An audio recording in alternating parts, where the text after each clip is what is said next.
World chess championship తొలి game పరాజయం నుంచి భారత గ్రాండ్ మాస్టర్ గుకేష్ దొమ్మరాజు తేరుకున్నారు. డిపెండింగ్ ఛాంపియన్ డింగ్ లిరెన్తో రెండో రౌండ్ను నల్లపావులతో ఆడి డ్రాగా ముగించాడు. దాంతో మంగళవారం జరిగిన ఈ రౌండ్ ద్వారా ఇద్దరికీ చెరో అర పాయింట్ లభించింది.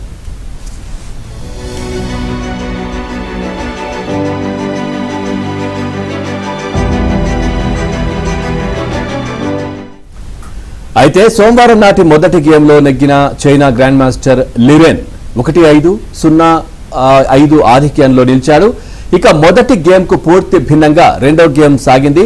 తొలి గేమ్లో గుకేష్ లిరెన్ దూకుడుగా ఎత్తులు వేశారు. కానీ రెండో గేమ్లో గుకేష్ లిరెన్ ఇద్దరు రిస్క్ తీసుకోకుండా ఆడి కేవలం 23 ఎత్తుల్లోనే డ్రాకు అంగీకరించారు.